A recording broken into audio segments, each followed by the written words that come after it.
गत 24 वर्ष भितर जो माने बहु आगु एमती देखुले आते बड़े सरकारी नियुक्तिर सुजोग रु से वंचित होते एवं गत सरकार विगत दिन मानक एमती अनेक गुरुत्वपूर्ण विभाग शिक्षा एवं स्वास्थ्य एवं गृह विभाग ये विभाग मानकर सरकारी पदवी गुड़ी को पूरण करिवार सरकार मध्य आभिमुख्य रखी किंतु कहीं केजाणी ताहा मध्य पूरण करले नहीं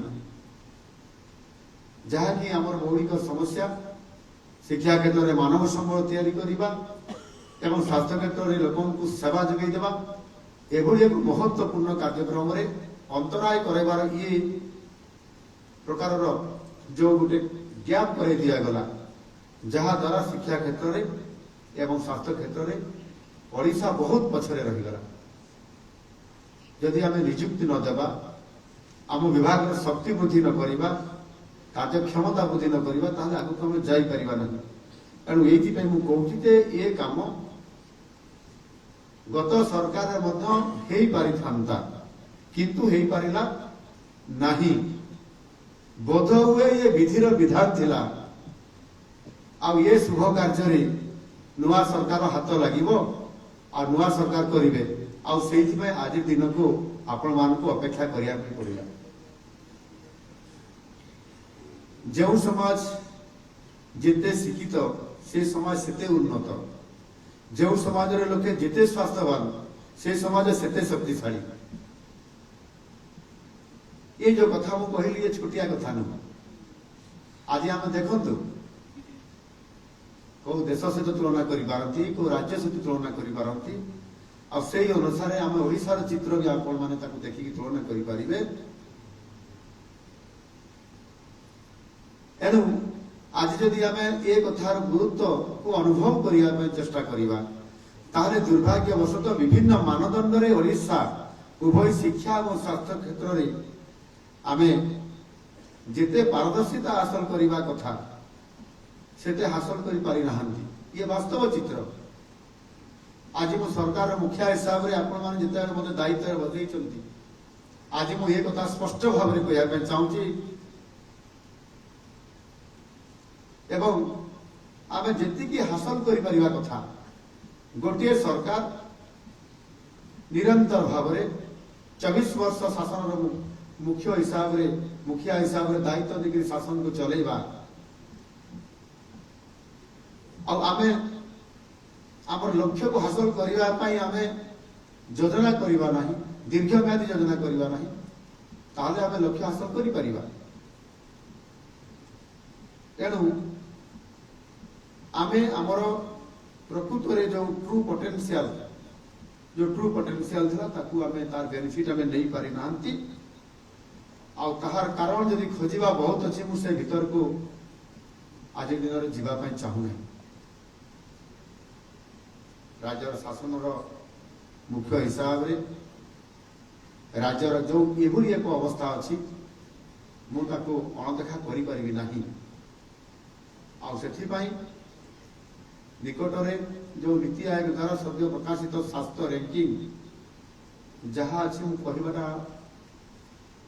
भावुची उचित हे ना कथाटा ठीक लगुना आम शेष आड़ तृतीय अच्छे या आम गर्व कर गत 5 वर्ष धरिकी मु चित्कार करी गत 2 वर्ष है कथा को मो विधानसभा लड़ाई करी आपण मानकर लोक मानकर ओडिशार लोक मानकर एठी उच्च शिक्षा मंत्री अच्छा गत 2 वर्ष भितर से विधानसभा को प्रतिनिधित्व करने आसिले से देखी ये लड़ाई छुटिया लड़ाई नाला मोर मु सरकार को काठगढ़ छिड़ा करी गत सरकार को कि सरकार शुणिले ना आमे मोर 4 थर विधायक समय भितर गत सरकार कंटिन्यू करुले अनेक थर मुझे चित्कार कर सरकार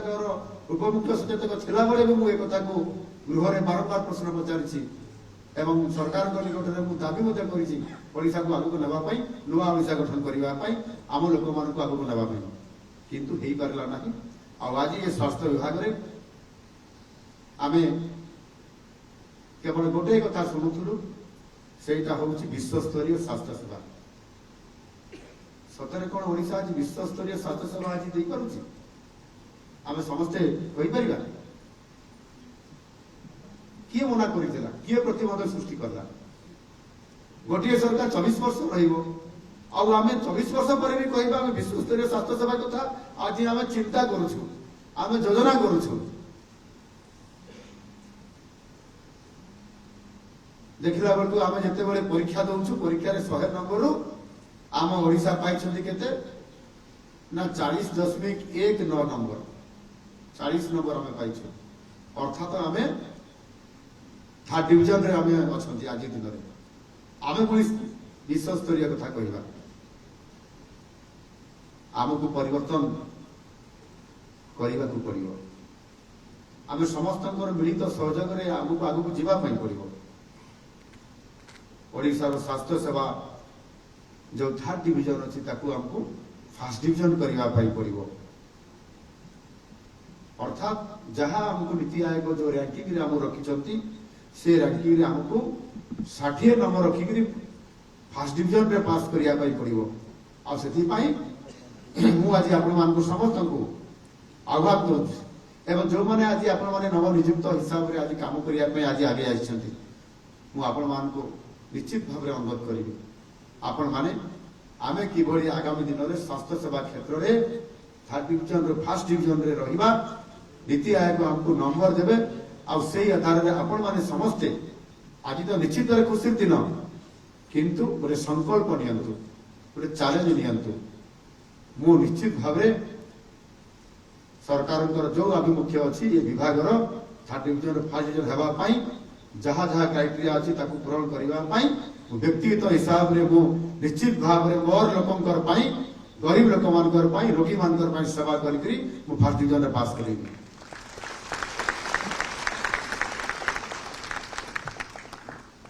जनसाधारण को उन्नत और सुलभ मूल्य स्वास्थ्य सेवा प्रदान करने दुईटी प्रमुख शर्त अच्छी प्रथमटी होउछि स्वास्थ्य सेवा भित्तिभूमि द्वितीयटी होउछि प्रशिक्षित मानव संबल उभय समस्या को समाधान करने आम सरकार योजनाबद्ध भाव में कार्य आरंभ करिसेंती आज यही कार्यक्रम आम सरकार उत्तम स्वास्थ्य सेवा जोगे देवा यह एक विजन आकार एवं एक अंश हिसाब से अच्छी कारण ये विजन को पूरण करने चलित बजेट रे आम सरकार 21,200 कोटी टंका प्रावधान कर जहाँ गत वर्ष तुलन में 32% अधिक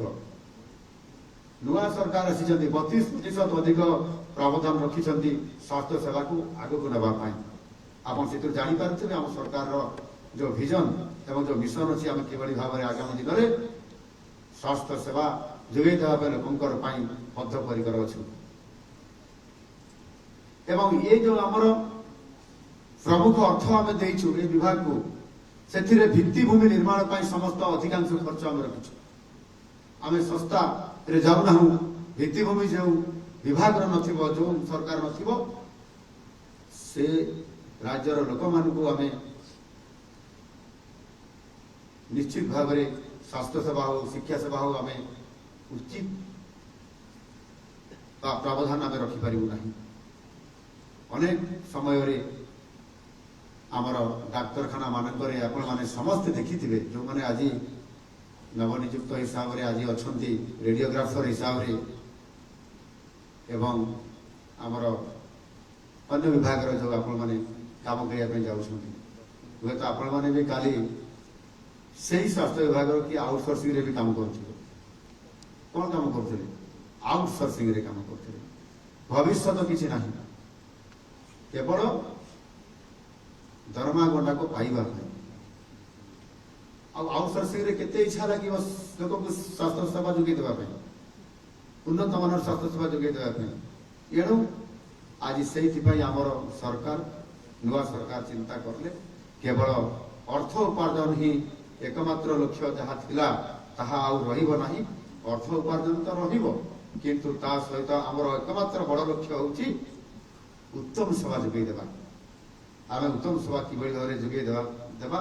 ଆଉ ସେଇଥିପାଇଁ ଆମେ ନିଶ୍ଚିତ ଭାବରେ ଦୃଢ଼ ପରିକର ହେଇକରି ଆମେ କାମ କରିବା। ଆଜି 239 ଜଣ ନବନିଯୁକ୍ତ ରେଡ଼ିଓଗ୍ରାଫରକୁ ଆଜି ଏହି କାର୍ଯ୍ୟକ୍ରମରେ ସାମିଲ କରାଗଲା। ମୁଁ ଆଶା କରିବି ନିଶ୍ଚିତ ଭାବରେ ରାଜ୍ୟ ସରକାର ଜନସାଧାରଣଙ୍କୁ ଯେଉଁ ତ୍ୱରିତ ତଥା ଉପଯୁକ୍ତ ସ୍ୱାସ୍ଥ୍ୟ ସେବା ଯୋଗାଇ ଦେବା ପାଇଁ ପ୍ରତିଶ୍ରୁତିବଦ୍ଧତା ରଖିଛନ୍ତି ଏବଂ ଲୋକମାନଙ୍କୁ ଗୁଣାତ୍ମକ ଔଷଧ ପ୍ରଦାନ କରିବା ଉଦ୍ଦେଶ୍ୟରେ ନିରାମୟ ଯୋଜନା ମଧ୍ୟ କାର୍ଯ୍ୟକାରୀ କରୁଛନ୍ତି। ସେହିପରି ନିଦାନ ଯୋଜନା ମଧ୍ୟ କାର୍ଯ୍ୟକାରୀ କରାଯାଉଛି। ସ୍ୱାସ୍ଥ୍ୟ ଉପକେନ୍ଦ୍ର ଠାରୁ ଆରମ୍ଭ କରି ଭେଷଜ ମହାବିଦ୍ୟାଳୟ ପର୍ଯ୍ୟନ୍ତ ସମସ୍ତ ବର୍ଗର ରୋଗୀଙ୍କୁ ସାଧାରଣ ପାଥୋଲୋଜି ସେବା ସମେତ ସିଟି ସ୍କାନ୍, MRI ପରି ଖର୍ଚ୍ଚବହୁଳ ପାଥୋଲୋଜି ସେବା ସମ୍ପୂର୍ଣ୍ଣ ଭାବରେ ଦେୟମୁକ୍ତ ଏଥିରେ ପ୍ରଦାନ କରାଯାଉଛି ଏବଂ ତାହାର ପ୍ରମୁଖ ଭୂମିକା ଆପଣମାନେ ହିଁ ନେବେ। ଏହା ବ୍ୟତୀତ ସରକାରୀ ଚିକିତ୍ସାଳୟରେ ସ୍ୱାସ୍ଥ୍ୟ ସେବା ଭିନ୍ନ ରାଜ୍ୟ ତଥା ଅନ୍ୟ ରାଜ୍ୟର ଥିବା ଘରୋଇ ଚିକିତ୍ସାଳୟରେ ଜନସାଧାରଣଙ୍କୁ ଆବଶ୍ୟକ ସ୍ୱାସ୍ଥ୍ୟ ସେବା ଯୋଗାଇ ଦେବାକୁ ଆମ ସରକାର ଗୋପବନ୍ଧୁ ଜନ ଆରୋଗ୍ୟ ଯୋଜନା ଲାଗୁ କରିବା ସହ ଭାରତ ସରକାରଙ୍କର ସହଭାଗିତାରେ ଆୟୁଷ୍ମାନ ଭାରତ ପ୍ରଧାନମନ୍ତ୍ରୀ ଜନ ଆରୋଗ୍ୟ ଯୋଜନା ଉଭୟ ମିଳିତ ଭାବରେ କାର୍ଯ୍ୟକାରୀ କରିବା ପାଇଁ ଆରମ୍ଭ କରିଛନ୍ତି।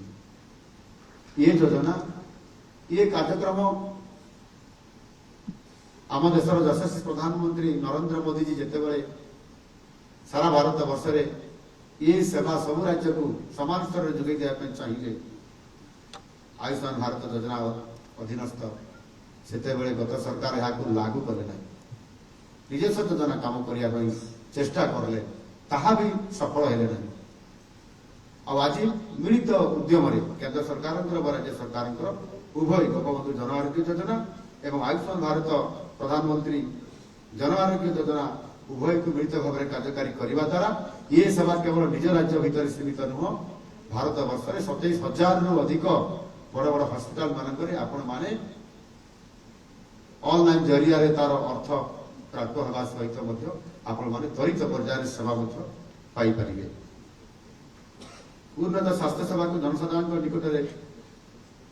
ନିକଟତର କରିବାକୁ ରାଜ୍ୟରେ ବର୍ତ୍ତମାନ 12ଟି ଭେଷଜ ମହାବିଦ୍ୟାଳୟ ଓ ଚିକିତ୍ସାଳୟ କାର୍ଯ୍ୟ କରୁଛି। ମୁଁ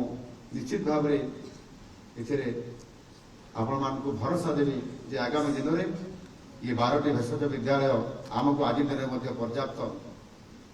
चिकित्सालय सहित पर्याप्त हो पारना एवं अनेक जिले में यार दाबी आम जिले में भेषज महाविद्यालय मेडिकल कॉलेज और हॉस्पिटल खोलने दाबी हो आम सरकार निष्पत्ति रखी आगामी 5 वर्ष भितर जो जिले में मेडिकल कॉलेज और हॉस्पिटल होना से जिला मानक आगामी 5 वर्ष भितर राज्यर समस्त जिले में मेडिकल कॉलेज और हॉस्पिटल प्रतिष्ठा करेंगे एवं समस्त को उत्तम मानर शिक्षा उत्तम मानर स्वास्थ्य जोगेदेवे एवं मेडिकल कॉलेज मानक उत्तम शिक्षा प्रदान करी नुआ नुआ डाक्तर तैयारी करके स्वतंत्रता प्रदान करी आम लोक स्वास्थ्य जोगेदेवे। यह व्यतीत मुख्यमंत्री स्वास्थ्य सेवा मिशन अधीन श्री रामचंद्र भंज मेडिकल कॉलेज तथा अन्य बृहत स्वास्थ्य अनुष्ठान मानकर भित्तिभूमि को सुदृढ़ करा मुख्यमंत्री स्वास्थ्य सेवा मिशन माध्यम स्वतंत्रता दि जाएगी एवं से गोटे कॉर्पोरेट फंड गठन करा 200 कोटी टंका रखा त्वरित पर्यायर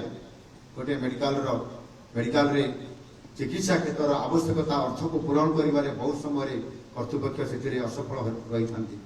से क्षेत्र में कॉर्पोरेट फंड करा द्वारा त्वरित पर्यायर तार समाधान करा ये कथा आगु 24 वर्ष भितर केवे चिंता करा जाई नथिला।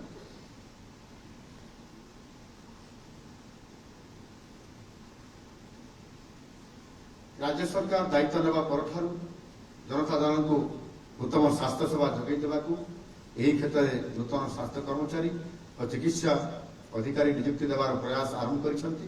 यही क्रम में यही नियुक्ति मेलार नियुक्ति पाइथिबा जो माने आपण माने विशेषकर 85 जन होमियोपैथिक चिकित्सक 239 जन रेडियोग्राफर व्यतीत ये जो आपण माने आज नियुक्त हेला परे मध्य आम ये सरकार खूब शीघ्र सरकारी डाक्तखाना मानक फार्मासी ऑफिसर नियुक्त करने जाऊँगी। द्वारा यह आहरी अधिक आगामी दिन में सहायक हो पार। भारत सरकार 2014 मसीहा ठारू जातीय आयुष मिशन शुभारंभ करने पर ओडिशा सरकार आयुष स्वास्थ्य सेवा कार्यक्रम को त्वरान्वित करने सह आयुष्मान भारत योजना माध्यम राज्य में 422 होमियोपैथिक और आयुर्वेदिक डाक्तखाना को आयुष्मान आरोग्य मंदिर भाव उन्नतीकरण कर आयुष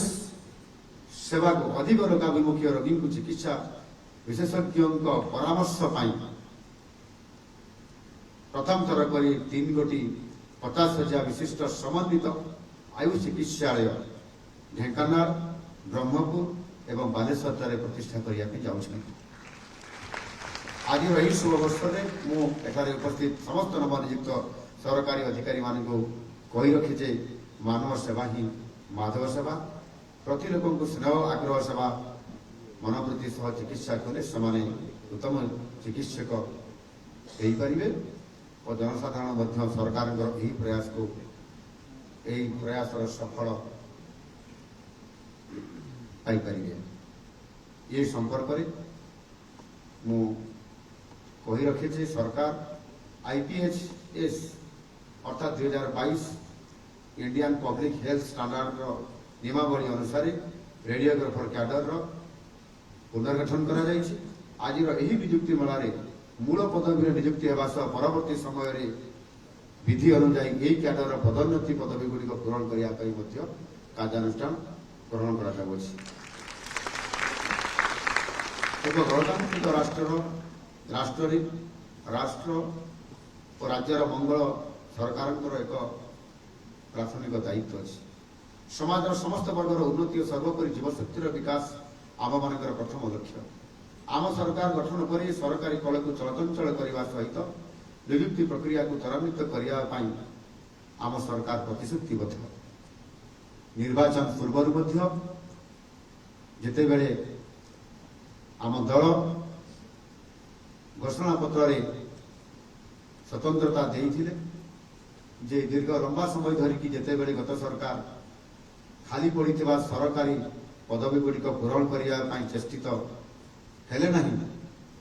सेते बेले घोषणा पत्र आम स्थानित कलु जे आम सरकार जदि आसीबो आपण माने जदि आम सरकार आनिबे ताहले जो विभिन्न विभाग खाली पड़ता सरकारी पदवी गुड़िक अर्थात 1.5 लाख रु अधिक सरकारी पदवी को पूरण करने आम प्रतिश्रुति देछु एवं सरकार आसला पर ताकू आज कार्यकारी करुछु। आज षष्ठतम नियुक्ति मेलार अवसर रे आज आम पाखापाखि सरकारी नियुक्ति 20,000 रु अधिक आम ओडिशार बेकार थिबा किबा नियुक्ति अपेक्षा थिबा शिक्षित युवक युवती मानक निजर योग्यता अनुसार इंटरव्यू करिकी निरपेक्षतार सह ये कार्यक्रम को आज आगे आगे नौछु। आज यही ऐतिहासिक दिवस आम उच्च शिक्षा विभाग नवनियुक्त SSB अध्यापक एवं स्वास्थ्य परिवार कथा मुझे पाखे ये कथा रखी विशेष करके उच्च शिक्षा विभाग 52 जन अध्यापक नियुक्त जो मैंने आपण मैंने आज होती आपण हाथ में युववर्ग भविष्य गठन दायित्व आसला एणु आपण मैंने से मनीष तैयारी कारखाना आपण मैंने तैयारी करेंगे कुंभार जमीती माटी को उपयुक्त पाग कर प्रस्तुत करी से मूर्ति तैयारी करे हांडी गढ़े ठीक से आपण मैंने आमर छात्र छात्री मान गठन कर गुरु दायित्व आपण मान पाखे अच्छी एणु मु आशा करी आपण मैंने निश्चित भाव छात्र छात्री मान उपयुक्त रास्ता देखेबे ଏବଂ ସେମାନେ ଆଗାମୀ କାଲିର ଯେତେବେଳେ ଭବିଷ୍ୟତ ବୋଲି ଆମେ କହୁଛନ୍ତି ସେମାନେ ଏ ସମାଜର ଦାୟିତ୍ୱ ନେଇକି ଏ ସମାଜକୁ ଜୀବନ୍ତ କରାଇବା ସହିତ ଏ ରାଷ୍ଟ୍ରକୁ ଯଶସ୍ୱୀ କରାଇବେ। ଆପଣମାନେ ଜାଣନ୍ତି ଆମ ସରକାର ନିଯୁକ୍ତି ପ୍ରକ୍ରିୟାରେ ସ୍ୱଚ୍ଛତା ଆଣିବା ପାଇଁ ଅତୀତରେ ବା ଗତ ସରକାର ମାନଙ୍କରେ ଦୁର୍ନୀତି ଭର୍ତ୍ତି ହେଇକରି ରହିଥିଲା ଆପଣଙ୍କ ନିଯୁକ୍ତି ପ୍ରକ୍ରିୟାରେ। ଯେକୌଣସି ନିଯୁକ୍ତି ଦେଖିବେ ସେଥିରେ ନିରପେକ୍ଷତା ନଥିଲା, ସ୍ୱଚ୍ଛତା ନଥିଲା, ସାଧୁତା ନଥିଲା। ଯେଉଁମାନେ ଏ ପ୍ରକ୍ରିୟାରେ ନିଯୁକ୍ତି ପ୍ରକ୍ରିୟାରେ ସାମିଲ ଥିଲେ, ଯେଉଁମାନେ ବି ହୁଅନ୍ତୁ, ସେମାନେ କିଭଳି ଭାବରେ ନିଜର ଲୋକମାନଙ୍କୁ ଏବଂ ସେଥିରେ କିଭଳି ଭାବରେ ପାତରଅନ୍ତର କରାଯାଉଥିଲା ବିଗତ ଦିନମାନଙ୍କରେ ଖବରକାଗଜରେ ଏବଂ ଆପଣଙ୍କର ଗଣମାଧ୍ୟମରେ ଆପଣମାନେ ଜାଣିପାରିଛନ୍ତି। ଏ କଥା ମଧ୍ୟ ମୁଁ ନିଶ୍ଚିତ ଭାବରେ ଗତ କିଛି ଦିନ ପୂର୍ବରୁ ବିଧାନସଭାରେ ଉପସ୍ଥାପନା କରିଥିଲି। ସେଥିରେ ଆପଣଙ୍କର JEE ଏଣ୍ଟ୍ରାନ୍ସ ହଉ କିମ୍ବା ASL ଏଣ୍ଟ୍ରାନ୍ସ ହଉ କିମ୍ବା ଅନ୍ୟ ଯେକୌଣସି ଇଣ୍ଟରଭ୍ୟୁ ହେଉଥିଲା ସେଥିରେ ସ୍ୱଚ୍ଛତା ନଥିବା ଏବଂ ତାହା ଆମର ଯେଉଁମାନେ ଗରିବ ମେଧାବୀ ଛାତ୍ରଛାତ୍ରୀମାନେ ଭରସା ତୁଟି ଯାଉଥିଲା ସରକାର ଉପରେ, ଭରସା ତୁଟି ଯାଉଥିଲା ଭଗବାନଙ୍କ ଉପରେ। ପ୍ରଭୁ ମୁଁ କି ଦୋଷ କଲି, ପାଠ ପଢିଲି, ଗରିବ ଛାତ୍ରଟିଏ ଛାତ୍ରୀଟିଏ, ଆଉ ମୋର ଯୋଗ୍ୟତା ଥିବା ସତ୍ତ୍ୱେ ମୁଁ ଚାକିରିଟିଏ ପାଇପାରୁନାହିଁ। ଜଣେ ମୋ ସହିତ ପାଠ ପଢୁଥିବା, ପଛ ଧାଡ଼ିରେ ବସୁଥିବା, ସବୁଠାରୁ ପଛ ଲାଇନରେ ଥିବା ଛାତ୍ରଟିଏ ଚାକିରି ପାଇଯାଉଛି, ମୁଁ ପ୍ରଥମ ହେଇ ମଧ୍ୟ ଆଜି ଚାକିରି ପାଇବା ପାଇଁ ଅଯୋଗ୍ୟ। ଏ ପ୍ରକାରର ମନ ଯେଭଳି ଭାବରେ ଦୁଃଖ ଆଉ କଷ୍ଟ ଥିଲା, ଏ କଥା ମୁଁ ନିଜେ ମଧ୍ୟ ଯେତେବେଳେ ପାଠ ପଢି ସାରିଲା ପରେ ଚାକିରି ଖୋଜିଥିଲି, ଏଇ ମୋ ସମୟରେ ମୁଁ ମଧ୍ୟ ବହୁତ ସମୟରେ ଭାବିଛି, ଦେଖିଛି ପରିସ୍ଥିତି କ'ଣ ହୁଏ ଏବଂ କିଭଳି ଭାବରେ ସାମ୍ନା କରିବା ପାଇଁ ପଡ଼େ ଚାକିରିଟିଏ ଖୋଜିବା ପାଇଁ। ଆଉ ଆପଣମାନେ ବି କେତେ କଷ୍ଟ ନ କରିଥିବେ, କେତେ ସଂଘର୍ଷ କରିନଥିବେ, କେତେ ପରିଶ୍ରମ କରିନଥିବେ, କେତେ ଅର୍ଥ ବ୍ୟୟ କରିନଥିବେ। କିନ୍ତୁ ଯଦି ନିରପେକ୍ଷତା ନ ରୁହେ ନିଯୁକ୍ତି ପ୍ରକ୍ରିୟାରେ, ଯଦି ସ୍ୱଚ୍ଛତା ନ ରହିବ, ସାଧୁତା ନ ରହିବ, ତାହେଲେ ଭରସା ତୁଟିଯାଏ ସରକାରଙ୍କ ଉପରେ ମଧ୍ୟ ଏବଂ ବେଳେବେଳେ ଭଗବାନଙ୍କ ଉପରେ ମଧ୍ୟ। କିନ୍ତୁ ଭଗବାନ ଅଛନ୍ତି, ଆଜି ଆପଣମାନଙ୍କୁ ନ୍ୟାୟ ପ୍ରଦାନ କରିବା ପାଇଁ ଆଗେଇ ଆସିଛନ୍ତି, ତାହାର ପ୍ରମାଣ ପାଇଛନ୍ତି ଏବଂ ଆଜି ଆପଣମାନେ ନିରପେକ୍ଷ ଭାବରେ ନିଯୁକ୍ତି ମଧ୍ୟ ପାଇପାରିଛନ୍ତି। ଆଉ ସେଥିପାଇଁ ଆମ ସରକାର ନିଯୁକ୍ତି ପ୍ରକ୍ରିୟାରେ ସ୍ୱଚ୍ଛତା ଆଣିବା ପାଇଁ ଓଡ଼ିଶା ସାର୍ବଜନୀନ ପରୀକ୍ଷା ଅନୁଚିତ ସାଧନ ନିବାରଣ ବିଧେୟକ ଏକ ବିଲ୍ ଆଣିଲେ ଆଇନରେ ପରିଣତ କରିବା ପାଇଁ ଏ 2000 ମସିହା ପାଇଁ, ଅର୍ଥାତ୍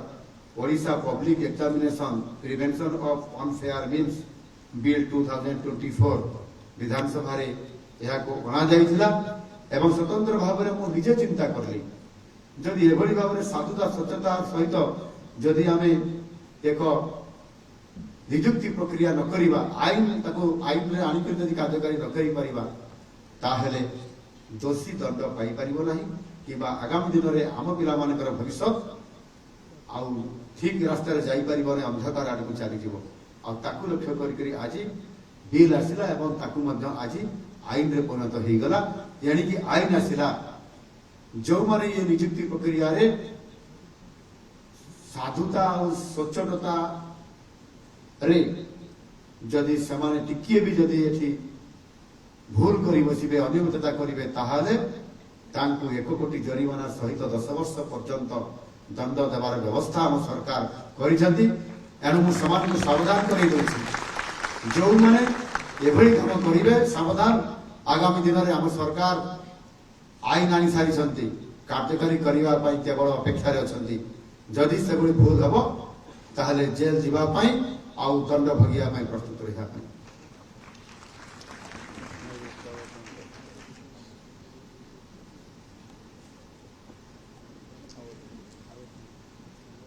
ବନ୍ଧୁଗଣ, ମୁଁ ଆଉ ଲମ୍ବା ସମୟ କହିବା ପାଇଁ ଚାହୁଁନାହିଁ, ଲମ୍ବା ତ କହିଦେଇ ସାରିଲେଣି। ଏଠି ଶେଷରେ ମୁଁ ଏତିକି କେବଳ ଆପଣମାନଙ୍କର ପାଖରେ ରଖିବି ଯେ ଆମେ ସମସ୍ତେ ଓଡ଼ିଶାର ସର୍ବାଙ୍ଗୀନ ବିକାଶ କରିବା ପାଇଁ ଆମେ ସମସ୍ତେ ଚାହୁଁଛନ୍ତି।